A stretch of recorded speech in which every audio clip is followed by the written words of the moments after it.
Yeah. Or we're live now. Hello. Hello, everyone. Welcome to Mountain Bears.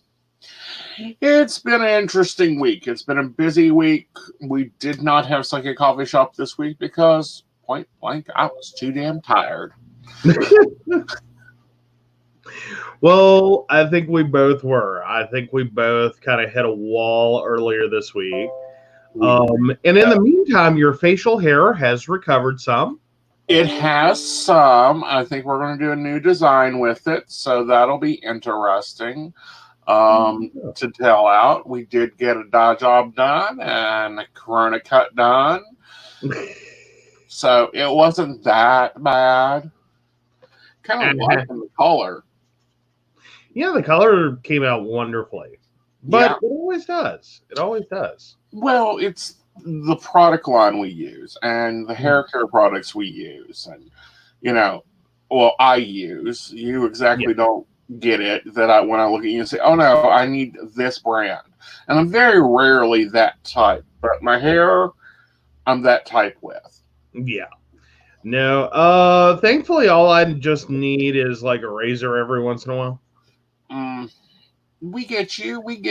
Zero grade, not a problem. Come on in, sit down, honey, and let me shave your head. He won't let me use the straight razor. He makes me use clippers for some weird reason. Wanting to live. Wanting not to have to check and see if you've been a good husband this week. That's what it is. Exactly. It's like salads. Yes. Exactly. But you're lining up on the salad. Yeah. We did have a salad this week. We did have a salad. And you lived. I did. But it's been interesting. Some of the news has just been like, dear freaking goddess. Really? Yeah, hi.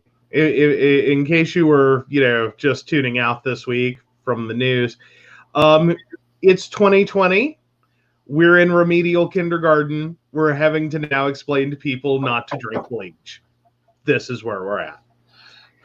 Or Lysol. Inject Lysol. Do not inject freaking Lysol. Yeah, no. Dear goddess. No. Do not apply UV light rectally. No.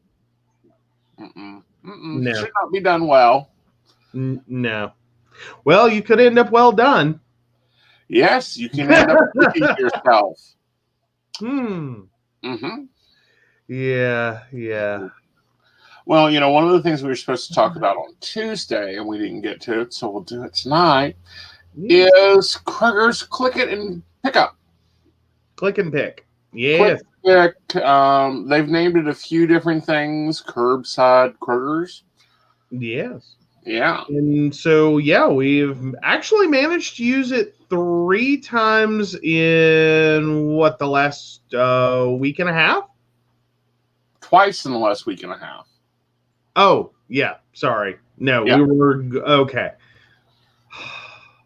Really? Has it only been a week and a half? We've managed to use it twice. Once for ourselves, which actually went really well. I was kind of impressed.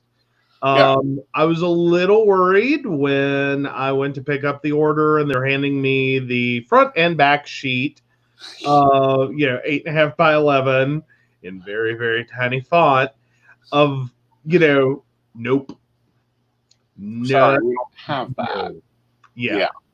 Well, and especially because it made a giant dent in the price. Like we went from like 204 to like 153 or something. Yeah. So I'm sitting here going, that's a lot of stuff. Yeah. And a lot of it was, unfortunately, what I've seen here is the cheap stuff. Yeah. Yeah. I'm like, really? You're out of Chef Boyardee. Well, yeah, and see, I didn't realize that what you had ordered on that was a major difference. Yeah. Because I'm sitting there reading it, and I'm like, well, how much could a 4-count cost? Compared to 2 cans, and then realizing that you got 2 4-counts, or I think it was 2 4-counts. Or 2 4 cans, total of 8 cans. Yeah. So apparently that put a heck of a dent into it. And then they had such a good meat sale that they ran out. Yeah. So that was a little sad. But no, it was just like random. It was very random. Nothing horrific though. Nothing horrific. But, yeah. I'm going to say this is our new way of grocery shopping. We're keeping it. Oh my God. The 5-hour trip to the grocery store is no more. Yeah. Yeah, but no, it was good. It was good. Everyone was awesome. Both times because it was awesome. Yeah. So yeah, and then we used it today actually with your mom. Right. And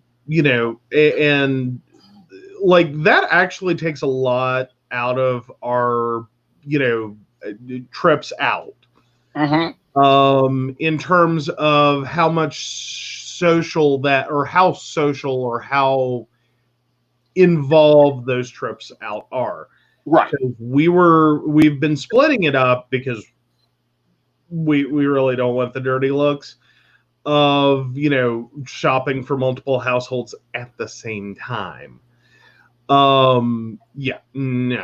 So we've been splitting that up, and in terms of doing 2 trips, and that was becoming a very involved process. Well, and shopping for an older person is an involved process.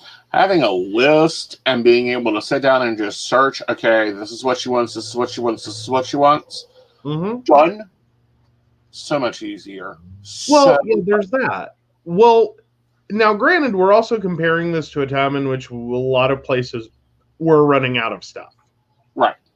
And so it was at one point to do our shopping was a trip to Walmart, a trip to Dollar General, a trip to Grant's, and a trip to Kroger. Right. So 4 stores for us. And then turn around, and on the flip side for her, it was a trip to Kroger, a trip to Grant's, and trip to Sam's. Yeah. That's what it took to get all that. Right. And so now that things are, it seems like things are getting better, at least if you're a click and ship shopper. Right. And I will say that we did have to supplement a little this week with a Dollar General trip. But those are things that are coming on the Amazon order. Well, yeah, we can certainly do that with Amazon. Yeah. It was just we goofed. Like, we got to tell people this one. Okay. So we did really good. We shopped online for our groceries, went and picked them up, and we are all proud of ourselves because we're like, this is food for like 2 weeks. We don't have to go out. Yay! We did so good. And then later that night, we realized we totally forgot the pets. Entirely. Completely forgot the pets. Like, this was the end. Last fill of the feeders that night. Yeah. It was like, are you kidding me? Well, I'm like, how did we do that? But how we did that was in one of those earlier trips to Dollar General. We had massively, typically it's like the one small bag of dog food, it's the one small bag of cat food, and then we'll just get more later. And a lot of that's had to do with my neck and the fact that I was getting it, and the big bag, the bag, was not in my lift limits. Right. So this time, and because you were with me on that trip, it was like, no. We're getting 2 big bags of everything. And so, which worked out really well. They were covered for 2 weeks. Right. Like, we fed the pets for 2 weeks. No one went hungry. But at the same time, it was so atypical of how we shop for the pets. Right. Like the only like super fed forever pet in the house are the fish. Right. And that's because, unbeknownst to a lot of people, animal food expires. It has a meat base to it. Also, unbeknownst to a lot of people, and we went through this 2 years ago now, pet food ain't tested as often as human food is. Well, and then we also ran into an issue there because speaking of that specific situation is, trying to be a price conscious consumer, cheap. You had for a very long time been shopping at Big Lots for pet food. Right. Not realizing that in one particular instance, they had food with a vitamin deficiency that one would have assumed, because this is, food for a living being, that if you have a problem with that food, then maybe you destroy it. Turns out, no, they dumped it onto the closeout market. The secondary market. Yeah. So we were sitting here thinking that, you're buying basically the same stuff, and maybe it is a little closer to the expiration date, because that was kind of the assumption of like what food you were getting at that price point. Right. And no, it's stuff that realistically should have been destroyed. Right. And yeah, there was unfortunately some pet casualties there. Right. There were pet casualties. Companies weren't standing behind their product because I haven't contacted them, and I'm like, I am never buying your product again. How could you do that? Yeah. And that's when I went, all right, well, you said, all right, you're done with this. And I said, oh yeah, I'm done with this. Yeah. And we ended up switching to Purina. A lot of people don't like that brand, but that brand actually has the highest level of vitamins and protein. And we switched to Malmix for our kitties because, again, the same factor. When you look at what you're feeding your animals, and we do a lot of human food too for our dogs. Well, no, it's probably like maybe, well, okay, for for the cats, it's near 0% of their diet is human food. Right. They don't like it. Yeah. Except for apparently one of the cats dearly loves nacho cheese. Yeah. We don't know what happened to the poor kitty before he came to us. I'm thinking he was raised by stoners in a bathroom and fed Taco Bell, because you want to see this cat get friendly. Bring home some Taco Bell. He is on you. The only time he is that aggressive about, like, usually he just wants to sniff stuff. Like, what's that? And then he's like, okay, and walks away. And no, for the nacho cheese, it was like, you're a jungle gym, and I'm gonna climb you to get to it. You are my ladder. Stop moving. Yeah, like, I just thought it was a scent that he was getting really excited about. Like, what's that? What's that? I got to know what that is. What is it? What is it? What is it? I got to put my nose in it. No, he was all up in the nacho cheese. So, side point. But anyway, and I lost my train of thought. We were talking about human food and animals, darling. Yeah. Oh, sorry. So, the cats, it's almost 0. Ironically, for the larger dog, he gets a little bit of stuff. Like, really, maybe 5% of his diet. Right. And then we have the little beggar. And your dad spoiled that dog rotten. There is no food you will ever eat that she cannot Sarah McLachlan her way into getting some of. In the arms of the angel, let me tell you, that dog can pull some stunts. But I mean, it's one of those things, though. We let it happen. She is 19, we believe. And maybe almost 20 at this point. Yeah. And it apparently isn't hurting her.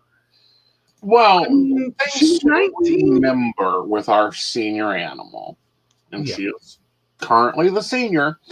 You know, she's lost most of her teeth. She's still pricey and pretty and very well pampered.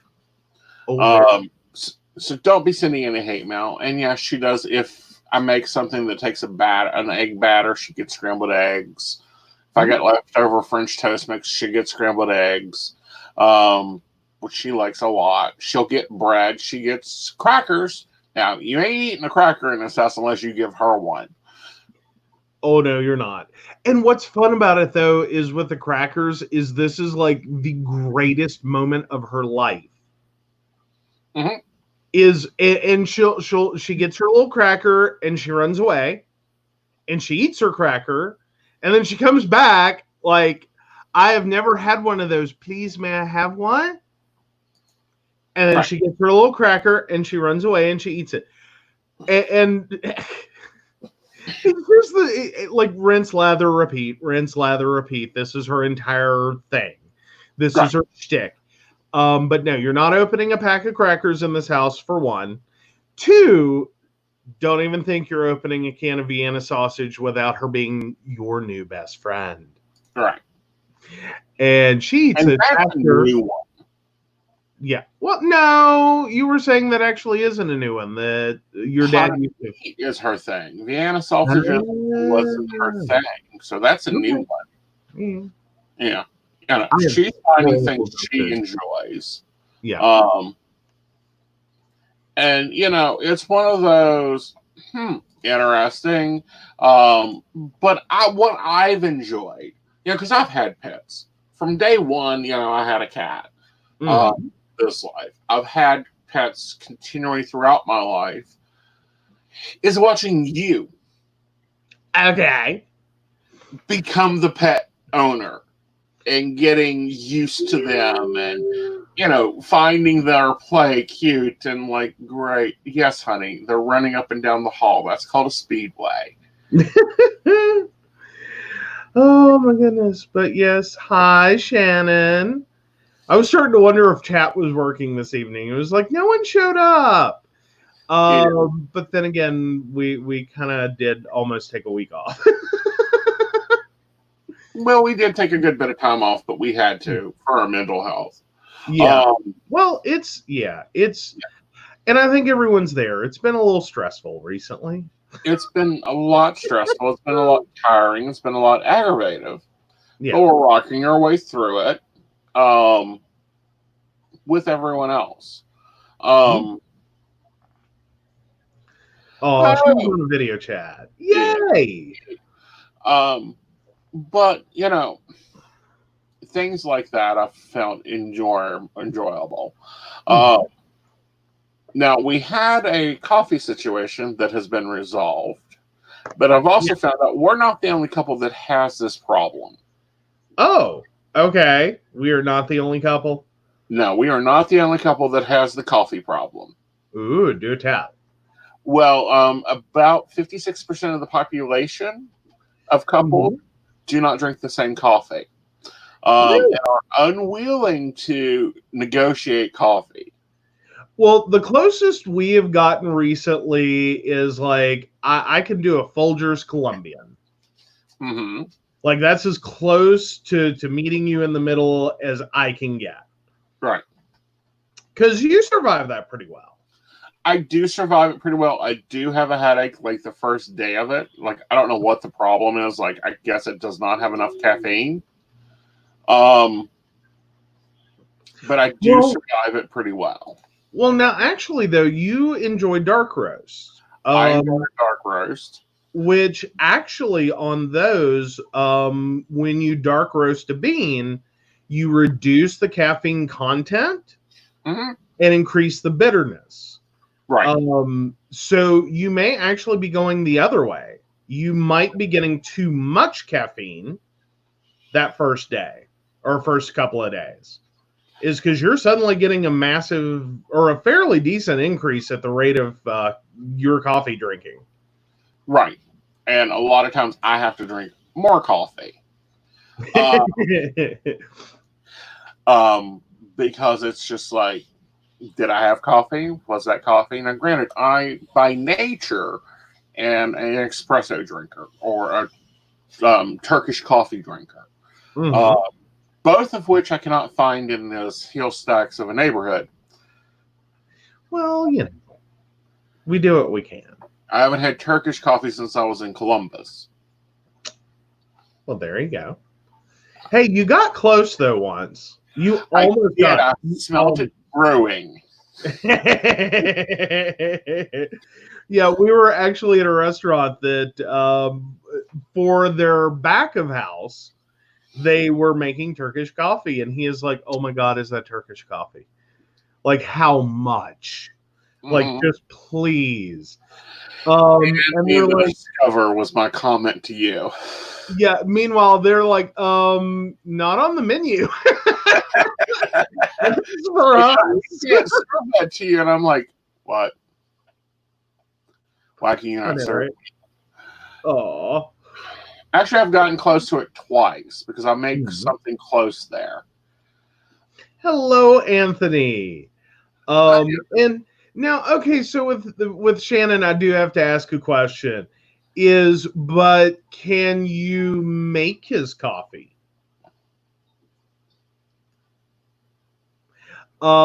Because that's one of the things I've noticed is there's for a lot of coffee drinkers or non-coffee drinkers, like the whole coffee thing is just like, I don't know what I'm doing here. I have no idea. Like what's the program? You know, like basic coffee making is not something they have experience with. And like at best, they may learn how their spouse takes their coffee. Not necessarily in any like general sense of like, hi, I can make coffee for everyone. Oh my gosh. Yeah. I like the last part of her statement. She can. She used to be a barista. Also, he knows better than to complain. Fair enough. Yeah. Hello, Alexandria. Yes. So, you know, this has been a really wacky week. There's been a lot of weird stuff going on. One of them I could not believe I had to post to my Facebook. There are things in my life I never thought that I would have to post to Facebook that we have had to post within this past month. Yeah.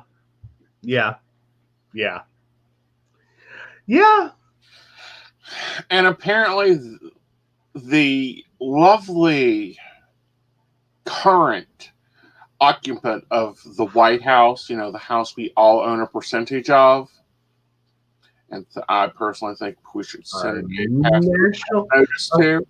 Yes. Thinks that it was a good idea to suggest mainlining Lysol. Oh, sarcastically though.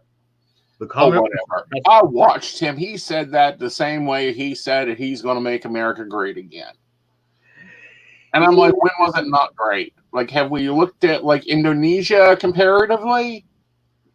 Well, more so, I just like, I do feel sorry for one human being in this whole situation. As you know, that there was an adult that had to, like, I don't know, drew the short straw, or it's their job to go tell the president, this is a bad idea and here's why.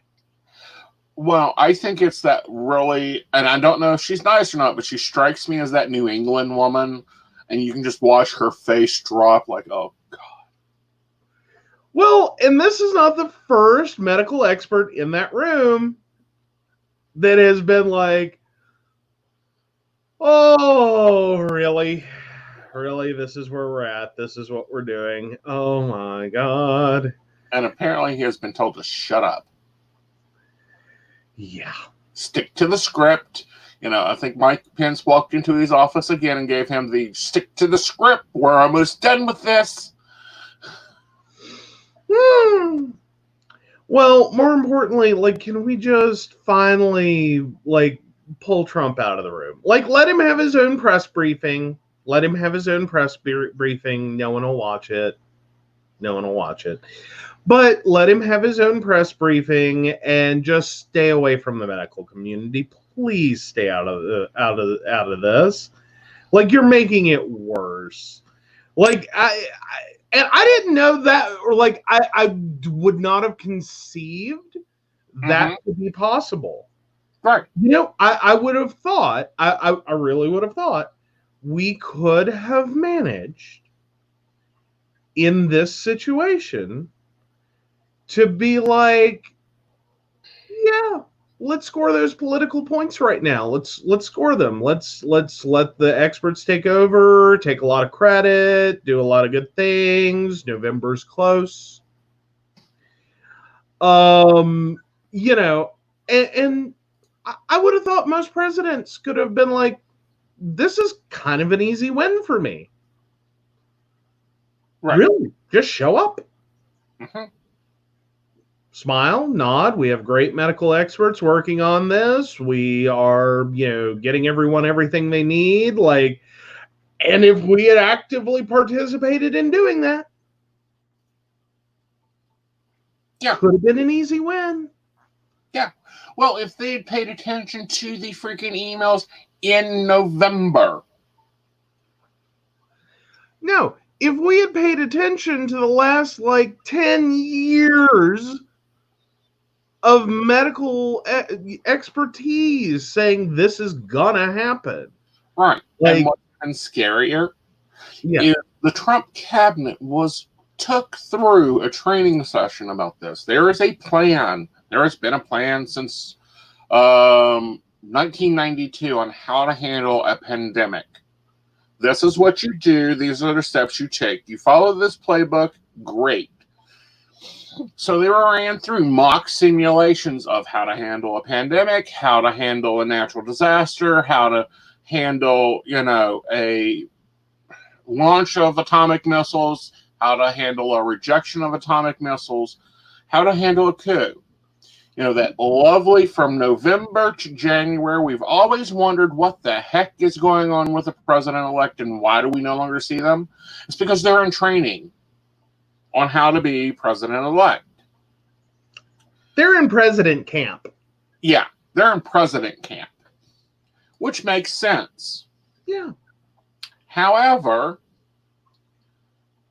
they didn't do it. Half the people, there's only 3 people left there that even went to president camp cabinet meetings.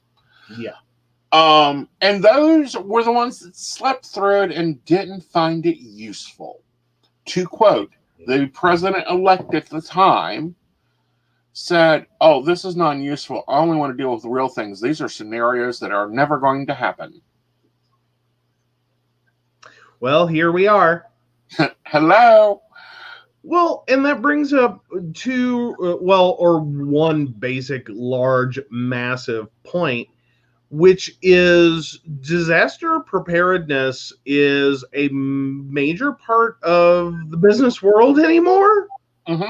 The creating your disaster plan, going through a lot of horrible scenarios that could happen. And creating plans for those. There's a hope that these will never come to pass. There is a hope that, you will not need this plan, that, things will not be that bad. But still, you create a plan for these things. You want your continuity of business. And I'm just sitting here looking at a president that's supposedly a great businessman who doesn't understand the importance of a disaster preparedness plan. 2, I'm looking at major corporations, your Forbes, 500, level companies that within a month, actually more like 2 weeks, into a national disaster, were suddenly in need of a bailout. Mm-hmm. What? Right. Well, what gets me is we have plans. Mm-hmm. Our company has plans. We have plans for computer shutdown, internet outage, loss of me, loss of the business opportunity. We have backup plans ready to go into action and can be fired within 20 minutes. Yeah. We can relocate, we can operate remotely, we can do a lot of things, and we've had to expand and go, okay, well, we weren't ready for this, but we're going into this. Mm-hmm. And we aren't even in a Fortune 100,000. So I don't get why big companies can't just snap, do, and already had this planned out. Well, and it also, though, brings up an interesting point, and one that not our favorite governor, but still our governor, we'll claim him. Sort of the mindset that kind of prevails in West Virginia. We're not Alaska level winner. But like off the bat, we are not Alaska level winner. We do not have that level of issue. But West Virginia does periodically have some horrifically bad snowstorms. Mm-hmm. And also some horrific flooding. To an extent, we are used to having to have some kind of at least natural disaster level of readiness, the ability to fall back on a plan of this is what's going to occur, this is what's going to happen, this is how we're going to handle this. That, okay, we could be without power for a couple of weeks. We could be without internet. We could be without, all kinds of things. Right. And it does happen with enough regularity that we get to do some continuous improvement on those plans. Like what worked, what didn't, how can we make this better? If you're looking at a company in West Virginia that has been in business for more than 10 years, they at this point should have a pretty decent disaster recovery plan. Right. Because it's probably been tried at least once.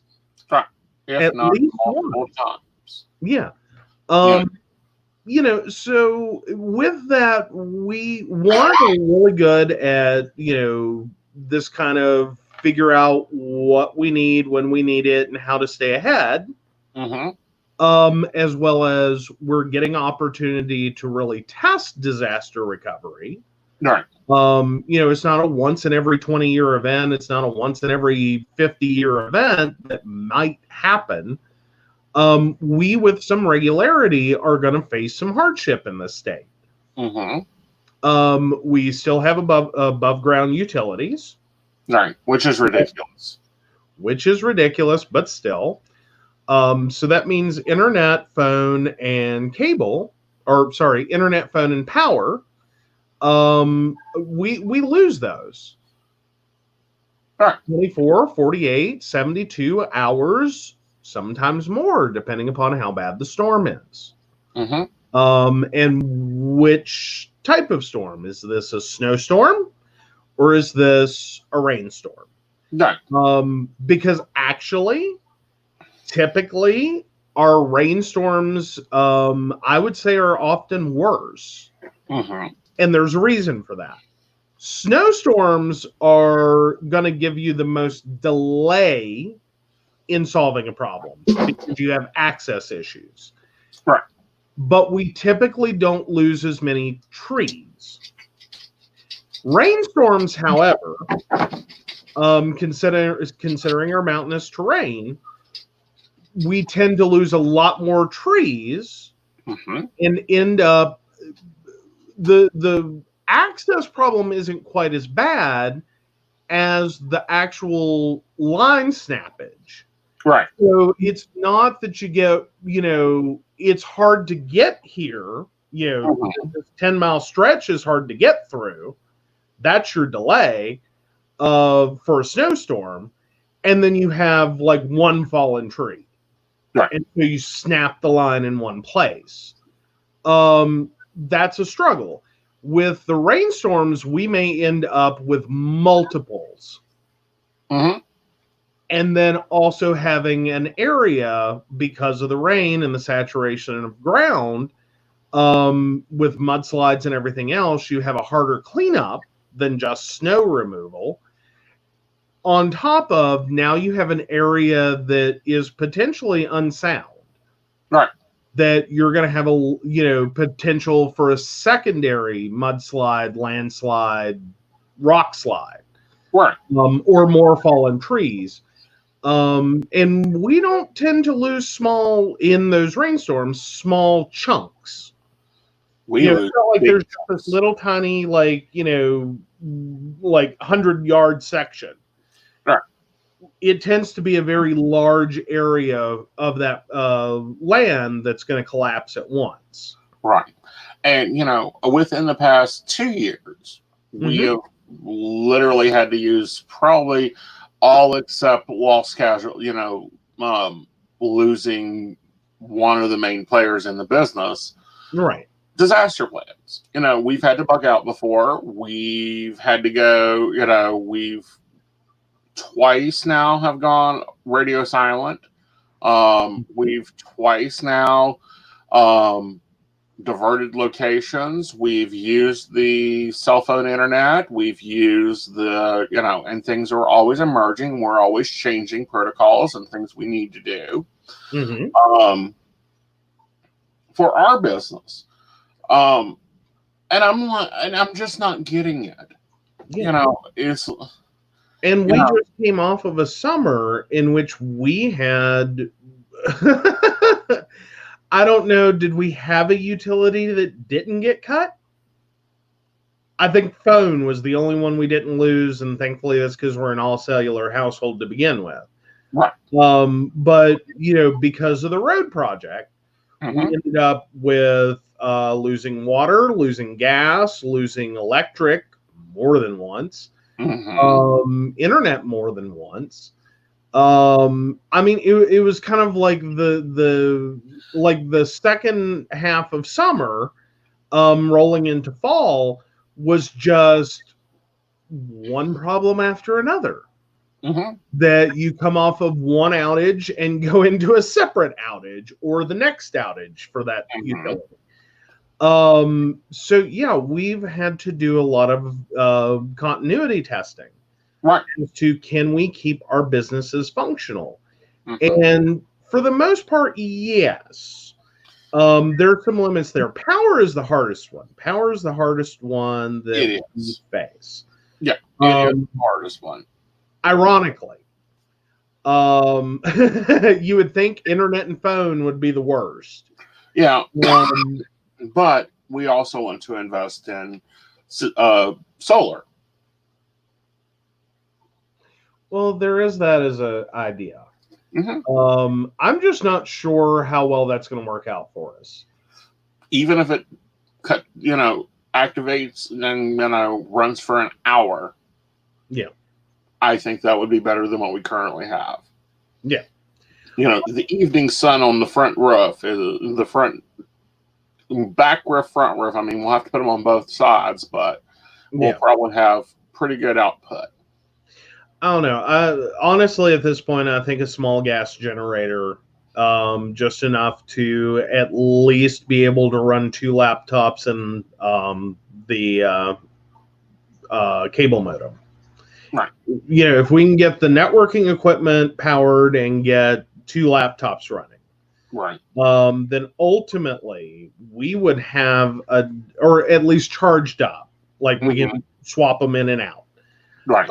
If we could at least get to that point, and that's assuming it's a power only outage, which again, unfortunately, West Virginia, usually if you lose one,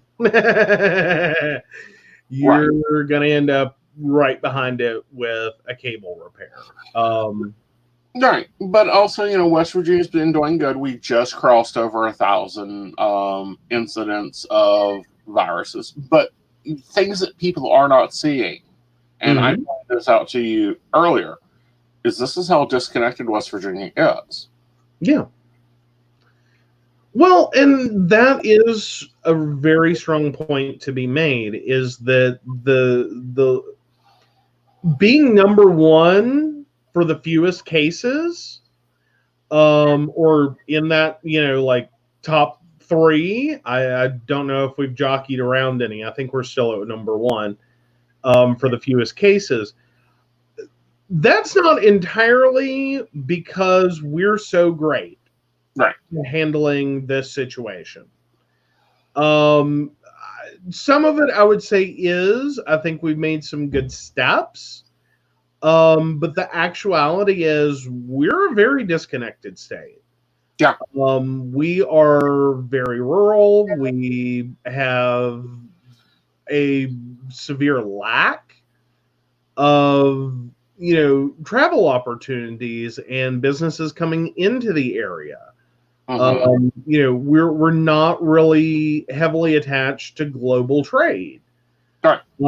At least not in a, frequent global travel situation.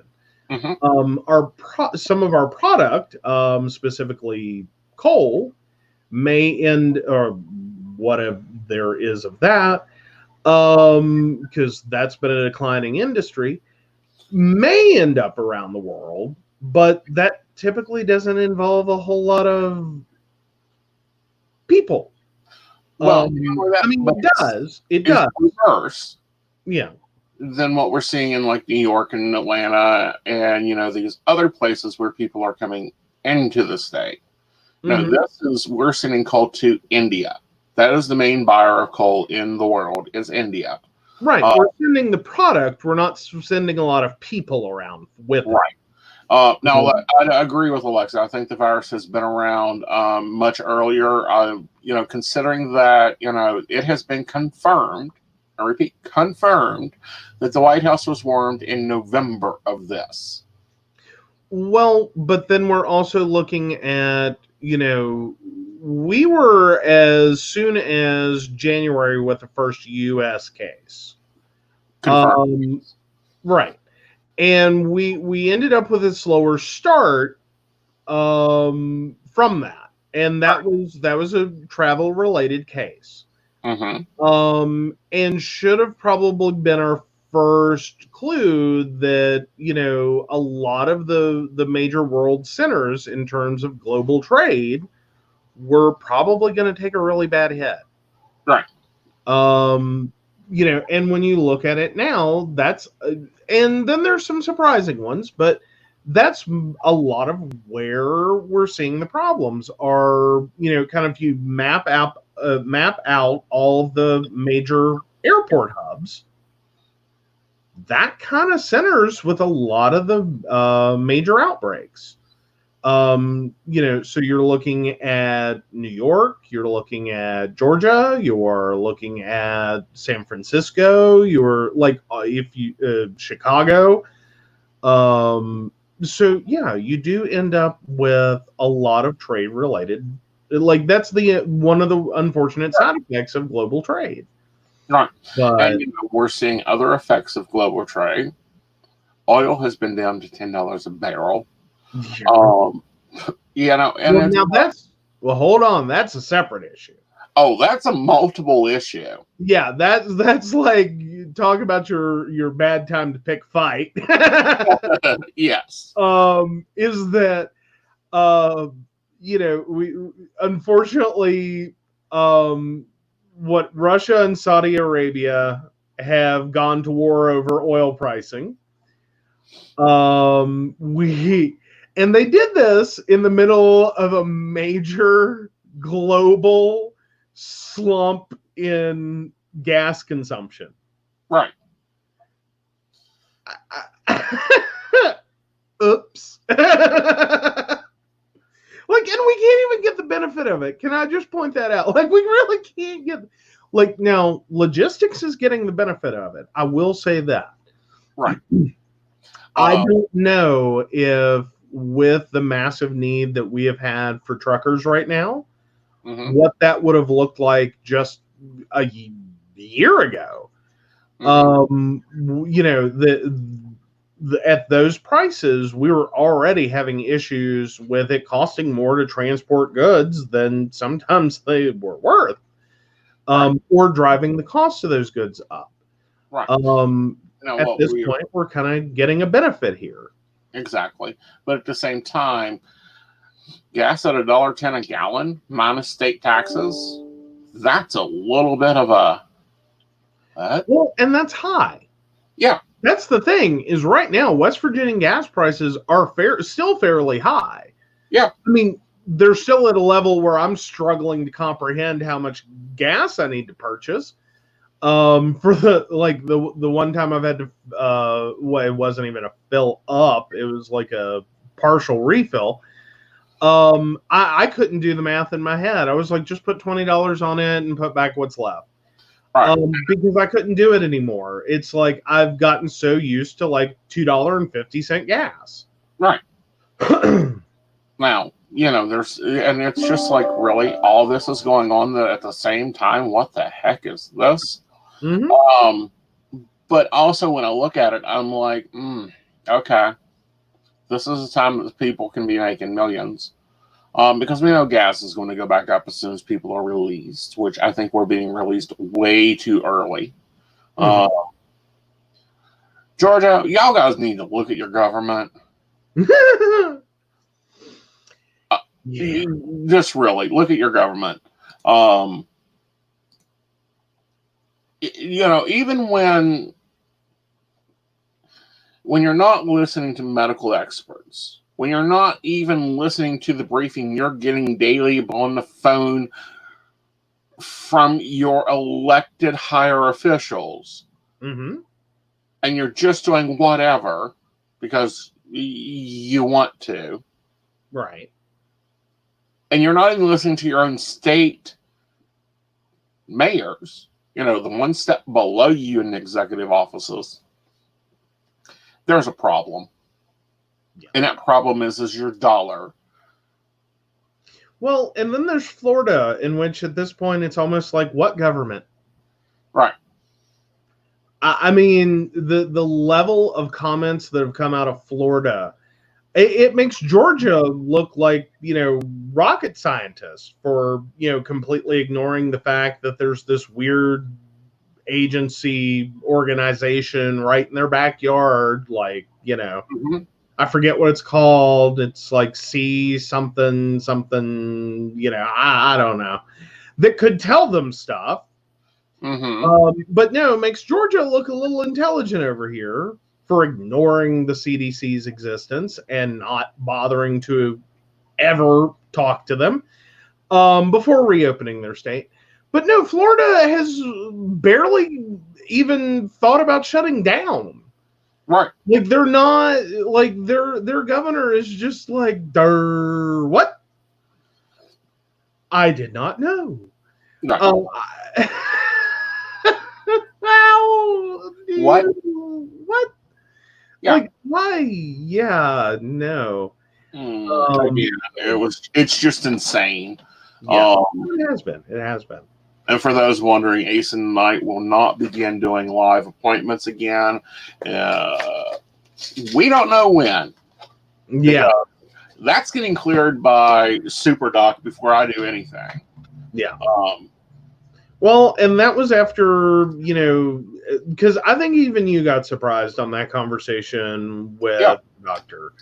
Is you were expecting to be told that you'll be okay. Don't get too worried about it. It'll be all right. Yeah. And effectively all he said was, don't go dig a bomb shelter in the backyard yet, but you really need to not. Right. And that's because you have a few different things going on health-wise that are like on the great big no-nos list.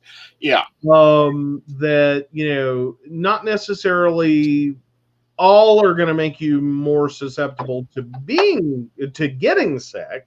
Right. as much as none of them are going to help you if you do. Like there's going to be a very serious need to ventilate you. Right. And that's not an option. So I will be staying in. I am staying in the house. When I do go out, I am wearing my Batman mask until our other masks come in, because we did order those. And again, that's limited contact with anyone. I think there's been 3 people I've had contact with at all. No, 5, counting 2 store employees. So again, Ace and Night were remodeling our business model for me not to be in person. Mm-hmm. Well, yeah. So there's been that. Mm-hmm. Oh, and then other fun news. No, take it away. It's all you. Oh, no. Oh, we do have a launch coming Sunday. Oh, we're doing that Sunday. Okay, sorry. That launch Sunday. We have been working quietly in our secret workshop on some products. So, yes, I will be having my own product line, but we'll be talking about that on Sunday on a special broadcast. Good deal. Good deal. Sorry, I hadn't caught the plan for that. My bad. Yeah, you need to read Messenger sometimes. I know, but no, it's going to be fun. I've thought about launching a personal product line for a while. Because, I have a lot of formulas that I use, a lot of formulas that I make. But yeah, sorry. I dropped something there. So yes, we'll be doing a special live stream and talking about what I'm launching and where that line is headed. So that'll be fun. And it will be available United States based. Yes. Yes. And for anyone freaking out, we did not break bad. There was no Breaking Bad. Yeah, there was no Breaking Bad. You're not getting that reference, are you? No. Come on. Stay with the times, man. Please. The high school teacher that started making math. Oh, no. We're not making math. Yeah, we're not I'm not launching a custom line of anything illegal at all. We are not hosting a line of CBD products. I am not enthusiastically backing any cocaine products, anything like that. No meth making, none of that. But there have been some formulas and some recipes over time that I've made and created and tested and even got you to notice. Well, yes. That they work. So now they're going to be available. Sorry, I thought I'd clarify because we've joked on the show about after your bulk cooking experience, I was like, why didn't you just make meth? At least we would have made money. Exactly. So I'm like, no, before anyone goes there, we are not making meth. Right. But yeah. Yeah. And, so I've done my one little trip out today. Mask included, because there were some things that I had to do, because we've been turning a lot of stuff that normally I take care of over to you. Well, yeah, and you were also, you hadn't really been out in 2 weeks. Right. And I'm like, let's go ahead and head this off. Right. Because what I was getting a little worried about is that you were either going to become the permanent shut-in, or you were going to get really antsy. And it's like, you know what? You can do this. You can do this. It'll be okay. There's not a lot of contact there. There's not going to be a lot of people. It was not very people-y today.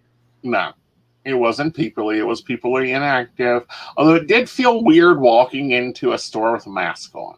A lot of people have made that comment.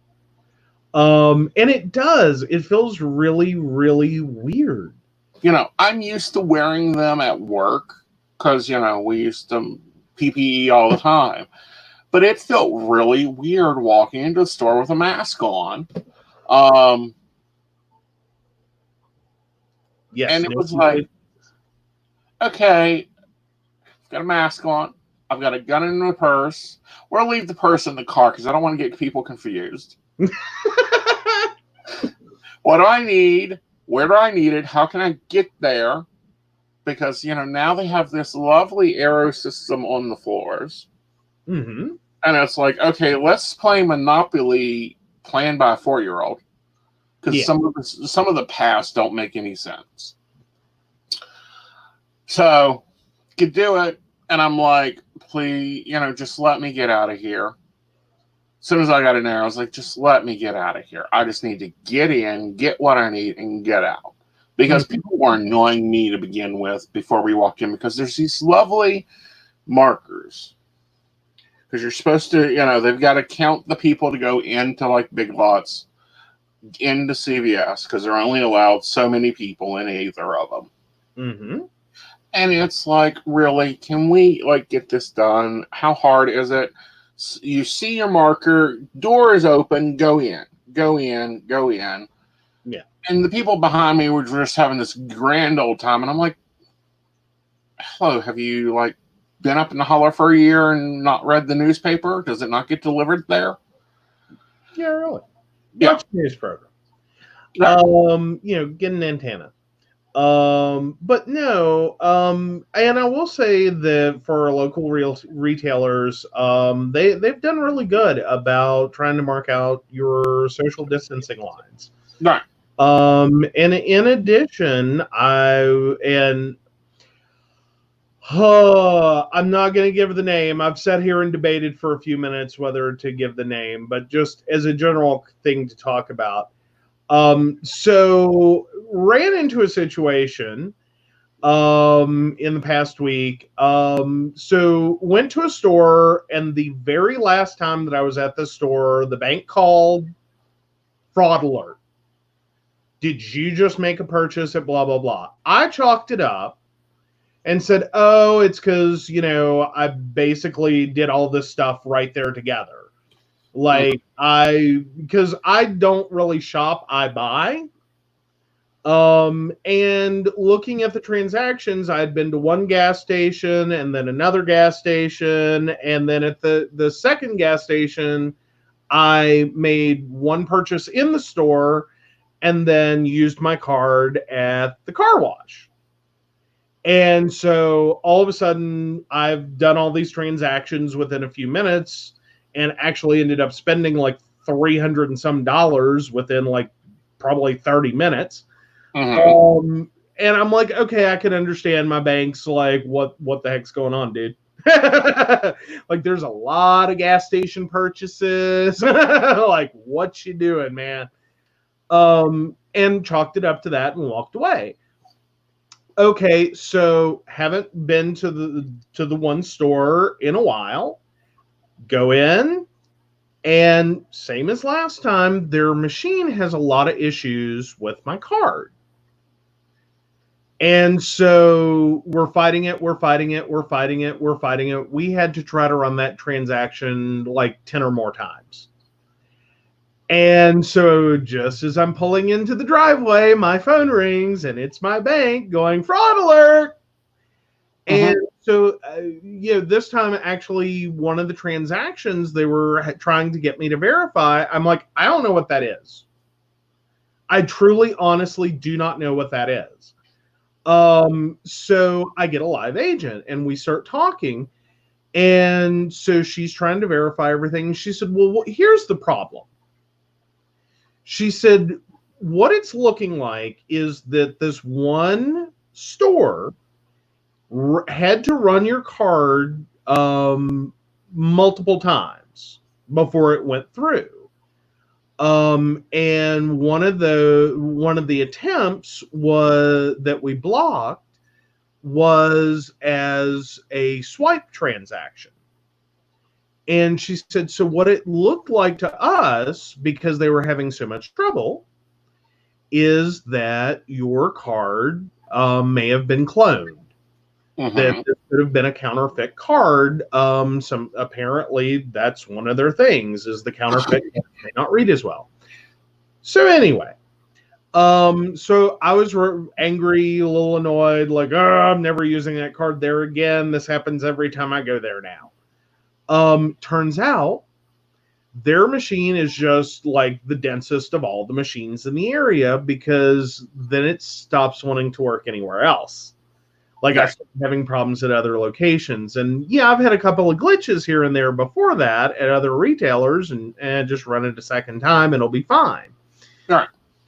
So the shout out, what I was debating, long story to get to the end, was whether it was, I had to go make a deposit, did use the drive-through, at my bank, and I just kind of desperately looked at them and said, is there anything you can do about my card? I said, I know it's a come inside item. I know. And they were totally awesome. Right. They're like, here, we got this. Right. Like, I don't know if other customers have already had this problem or if they're just being that resilient, and I wish I felt comfortable being like, we bank at. No, we're not doing that. No. But yeah, in case anyone from our bank ever watches this, major props. I really appreciate that. Y'all were so totally awesome. I know that's outside of your normal. I know that you are a bank, and that there are a lot of banks that are probably struggling right now to figure out how to be, kind of resilient in this situation and go, okay, this is our policy, but now's not really the time to enforce that. Right. So let's make good judgments. Mm-hmm. So I would really love to say their name and give them massive props. I'm not going to do that, but y'all are awesome, and I really appreciated that. Right. All right. So some surprising news. During a while out, of course, I turned on my news because that's what I normally listen to in the car, either that or Thumpa Thumpa. And, since I upgraded to my new phone, I've not got my Thumpa Thumpa loaded on there. Oh, no. Oh, no. Well, I told you I've got to take like an hour tonight and just log into every app. Yeah. Yeah. Oh, yeah. But, I hear the story, and I'm like, what? Positive news about smoking? Because, come on, I've lived in most of the generation of let's put down smokers and take away their rights as much as possible. Mm-hmm. The French are testing whether smoking prevents the virus. Well, they're noticing that's not quite true. What they're testing is nicotine patches for patients, for coronavirus patients. Because what they have noticed is that statistically, two things are happening. The first one is in the percentage rates of patients that are being diagnosed with coronavirus, and it is happening throughout the world, smokers are underrepresented. There are far, the proportionalities are off. There are far fewer smokers showing up with coronavirus. Now, that's significant for two reasons. One, that would tend to create at least a correlative idea that something about smoking is at least providing some level of protection against coronavirus. But moreover, the assumption was that as smokers, we would be overrepresented. Right. Because we would have effectively smoking would make us more susceptible to respiratory infection. Okay, now this is where this gets fun. Is that with that, while no, they're not telling everyone to go smoke. Right. And there's a reason. There's a very good reason. For the smokers that do end up getting coronavirus, Like they're underrepresented, but for those that do, they are often the ones with the biggest struggle. Like they will be ventilated. But it also looks like their recovery rate is slightly higher. Right. And that's marginal. That part is. Right. But not only are we underrepresented in diagnosis, but then we would have expected that to be flip opposite. We would have expected the larger number of diagnoses.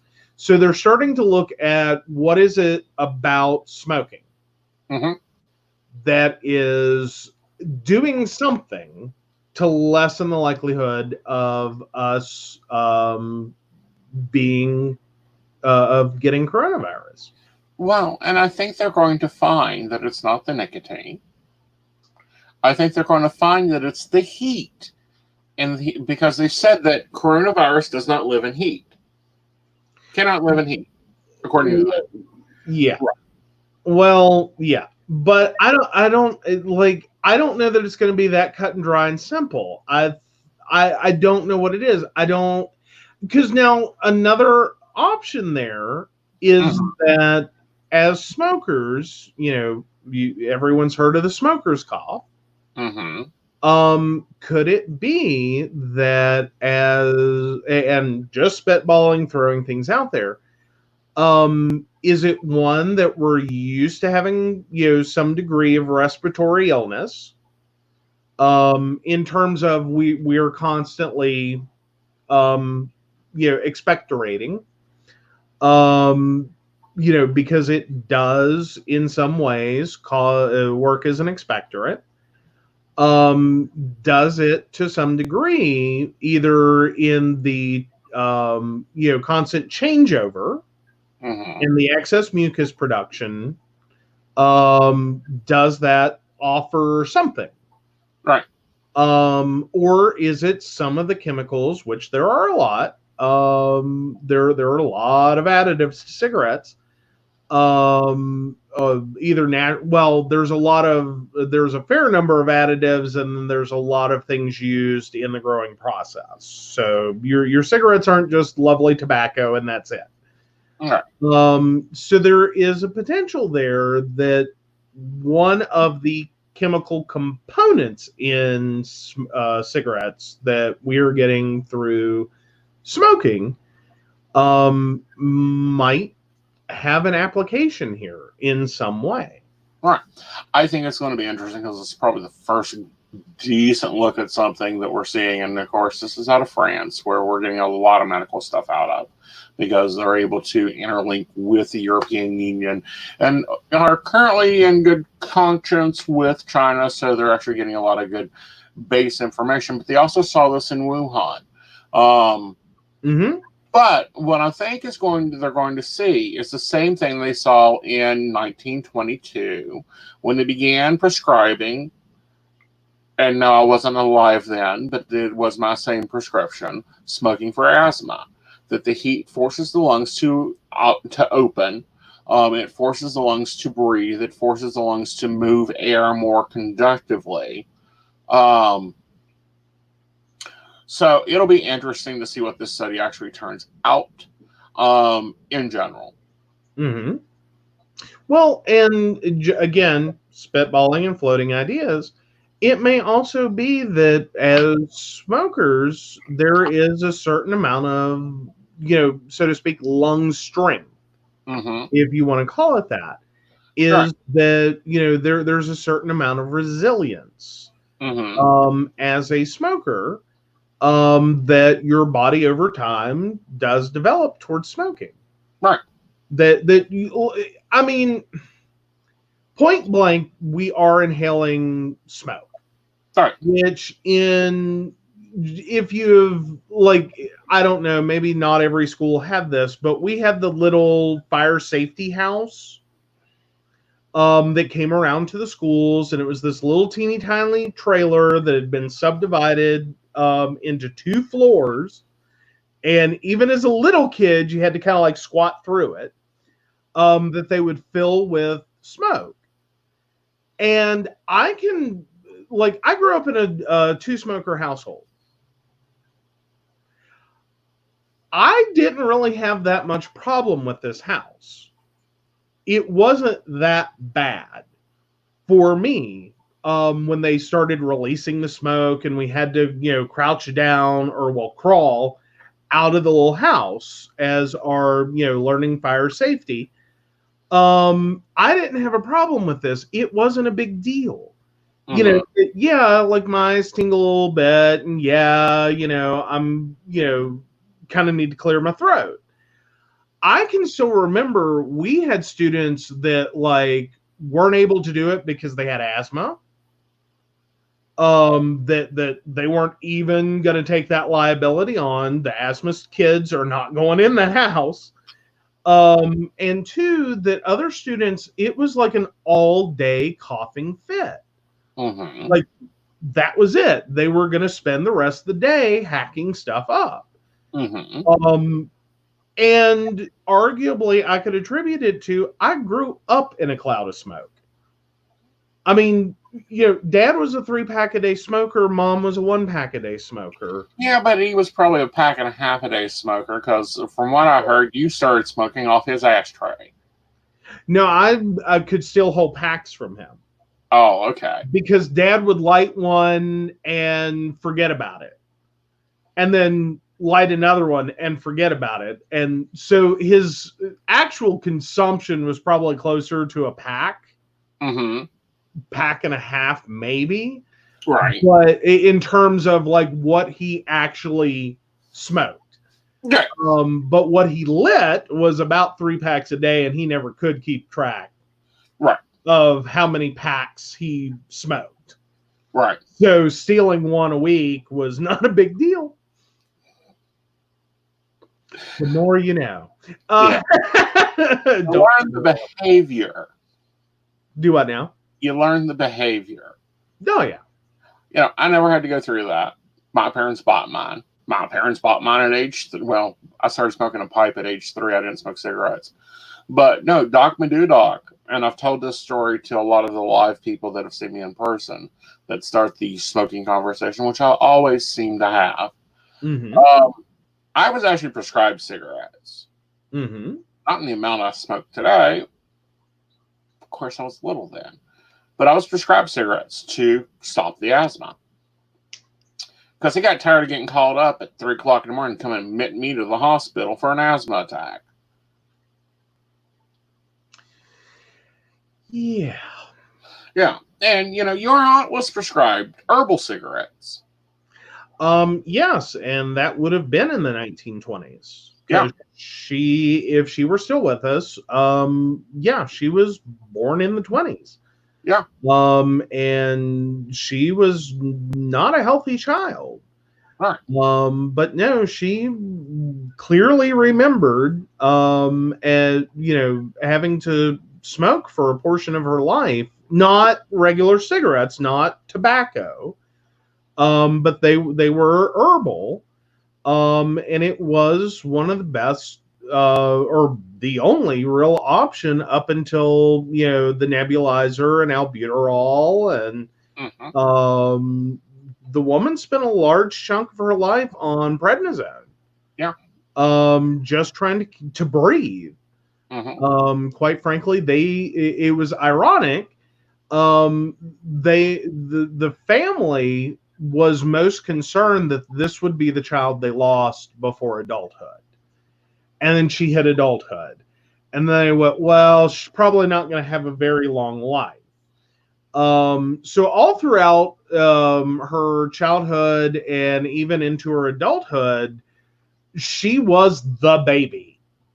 They babied her, they fretted after her, they worried about her, they indulged her.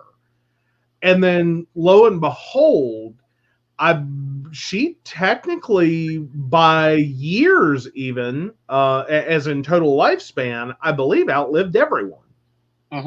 I don't think there was a single member of that family she didn't live longer than. Not just because she was one of the last kids born, but literally in total years lived, outlived everyone. She was 90, I want to say 94.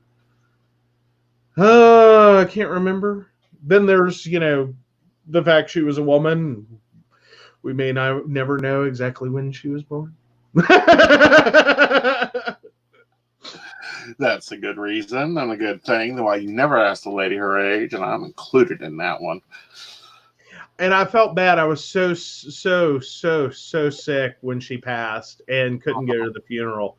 But I will guarantee that hair was coal black. I will guarantee it. But just looking at how we've changed and how we're going to change, we're going to have to change, folks. And the way we do things, at least for a while.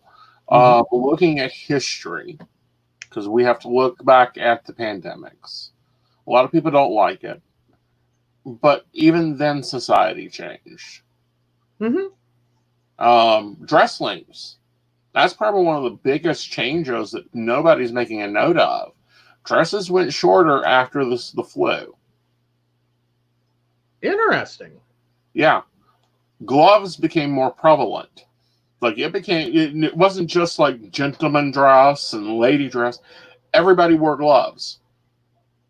For years now, China has, in the cold season, worn masks.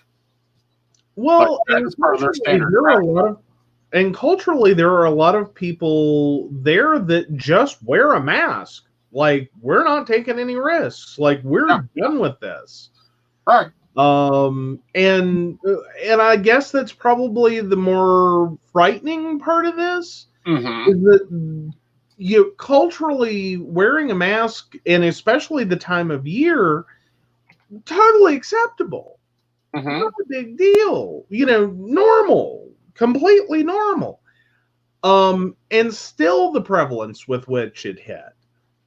I think that should be the notable part of this. Is that, even in a culture and even at a time of year in which, there's an strong demand, this was still spreading. This was still an issue. Right. So that's scarier than normal. Yeah. But also, I don't know. I feel like our community tends to, already be isolated. Like we're used to being isolated. The other thing there is that we're used to taking care of ourselves. And I'm finding that a lot is still within the community, the small pieces of the community that I stay active in. Is there's one group that is posting daily, hey, how you doing? What you doing during isolation? Share your bear tricks or share your, activities. Leslie Jones, I think it's Leslie Jones. Is that the gay comic that has been filming his isolation like 1 minute? Leslie Jordan. Okay. Sorry, he's not one of my favorites. Oh, he was annoying on Will and Grace. Oh, leave Beverly alone.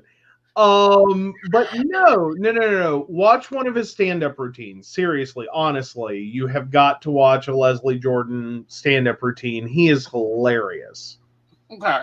He really is. He is a national treasure.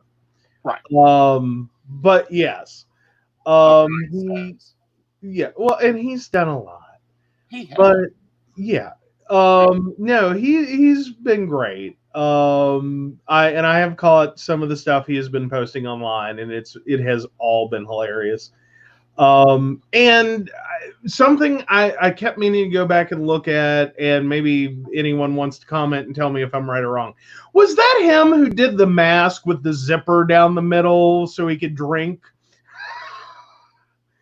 Because there was someone who posted that image, and I didn't have time to interact with it, and then I couldn't find it again. It's like a surgical mask, but it has a zipper in the middle, and like there's image 1 with the mask on, and then there's image 2 where it's unzipped, and it's like I don't line or whatever. He doesn't drink. He's been sober since he was 22, so that's going on 40 years. Well, yeah, but you can still make. There's a lot of people that will, even though they are, alcoholics or former alcoholics, recovered alcoholics, will still, and especially a lot of comedians that are, Right. will still make a lot of alcohol-based humor. Right. Um, But no, I'm finding him hilarious. I'm loving the drag queen living room because, dear gods, we've already seen that. Every drag queen practices in the living room or the bedroom, and now they're putting on shows. I'm loving Lady Gaga's concert that she done. She actually raised a lot of money from it. Yeah. That's been interesting. Of course, celebrities that are, or at least big names, not necessarily just Hollywood, but famous people, let's call them that have really made an effort. Either through trying to keep people entertained or trying to raise money or both. Not for themselves, but for, those who are struggling one way or another, either for medical equipment or just in the middle of this, trying to pay bills. Right. One of them being Jeffree Star. He's still giving out cash app. Send me your cash app. I will send you money. What do you need? Give me a real story. Don't be one of my haters that posted 3 days ago, you hate me. Give me, but, there have been heartbreaking stories there. Yeah. And, he's just like, here you go, boom. Here you go, boom. Now, he gets a lot of heat. I'm sorry, the boy can't fart without at least 5 drama channels making a video over it. Well, there's that. Okay. But he has been probably one of the, not a big mouth, but one of those that have been doing a lot for the community. Yeah. However, it is now. I think that is the first time in that man's life he has ever been described as not having a big mouth. Well, he doesn't. I mean, if we look at it, even with Botox in it, it's not a big mouth. However, and we discussed this morning at breakfast, and I thought we would continue discussing it here. Oh, okay, cool. As everyone knows, in January, him and his husband, boyfriend, whatever, became exes. Yes. And Jeffree has been very, very quiet. Like, nobody's been talking about the shit going on the side. Now, Lil Keys talk about it, but no one's been talking about, what's going on with that. Well, he did his initial breakup video. He done his initial breakup video. But even then, he was, respectfully private and just focused on how he was feeling. Exactly. Didn't talk shit. Didn't do the ex burn down. This was not Adele set fire to the rain. Right. But so we're going along, and Jeffree got his car. Has his car. He bought his car. That was a big deal. That Jeffree owns the car. It was Jeffree's car. Moving along, and Mr. I don't want to be on social media anymore has an Instagram account, and he gets a lot of followers. And then last Thursday, he popped off a video on Instagram revealing his new hoodie line. Within 24 hours, it was shut down. And here's why. Now, we're going to play 20 questions with my lovely business partner and partner. Oh, fun. Yeah, so we break up and you decide you want to start a psychic line. What are some things you have to do, darling? Okay, so, all right. So I'm going to, now, are we talking about starting a psychic business? Copy you? Yeah. Okay. Well, I would preferably at least not plagiarize all your stuff. Uh-huh. One, And 2 would probably be very careful which I do. Job in college, gotta love it. Used to work for the library, had a whole class on things I could not use the copier for, called Copyright and You. Yeah, it's a whole, like, you would not believe the amount of crap that went into working part-time at a college library. Mm-hmm. The level of training and proficiency you had to have was insane. But copyright, I know copyright. Yeah. I understand copyright. I understand fair use. I also understand a lot of the gray areas, and that those exist, and it can be very unfair actually for a lot of artists. Right. That in some instances the cost to protect your copyright mm-hmm. can become insurmountable. Right. Depending upon at what level you're being infringed. Right. Because copyright's not cut and dry. It can end up with a massive amount of litigation and can take years to settle.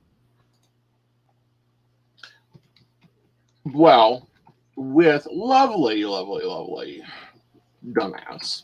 He went and got clip art and created his logo off of clip art that was copyrighted, and then tried to sell sweatshirts in a pandemic at $60 a pop.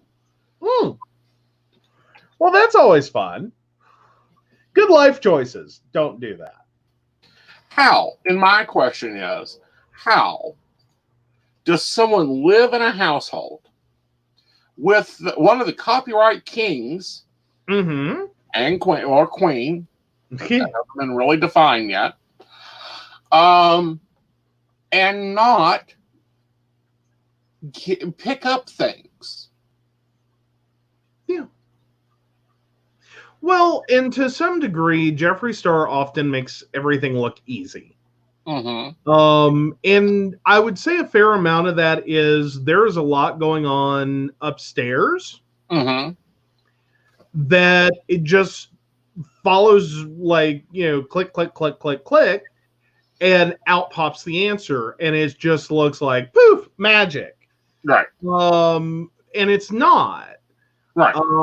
Some of it is learned at the hard way. Some of it is a knack for business. Some of it is just don't be stupid.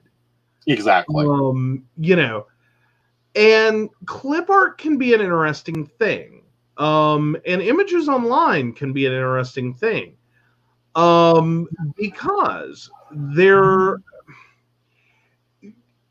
that's where it can get interesting. Right. Is some images and the way you use, like, they're like, copyright gets fun. Right. You can release an image as free use. Don't care, use it, don't use it, include it, whatever. And those can be very awesome foundational images. That become prolific. Then there are very protected images. You want to ruin your life? Make something Doctor Who. Yeah. BBC will shut your ass down. Yes, but this was it was brain shattering to me that how stupid he is. Yeah. But on the other hand of it, it does bring out a point, and it's a point that I pointed out when you released your image today. I made you sign it. You're like, well, there's a hole here, and I don't want to fill it in. And I'm like, put your signature there. That was something else, but no. No, I did go ahead and sign my little image today. Yes. But yes, I did. But no, there's so much that goes into copyright and understanding what you can and can't do and how you should and shouldn't go about stuff. But then there's also other areas such as derivative work. Mm-hmm. That you can use parts of something, or you can art is an interesting, it gets interesting with copyright. Right. It's what are you selling, what are you doing, how are you using it, in what sense are you using it? Yeah, but what gets me is he wasn't even smart enough to contact the artist and say, let me buy a license from this. I want to do a limited run of this. I will pay you this amount of money for the license. Mm-hmm.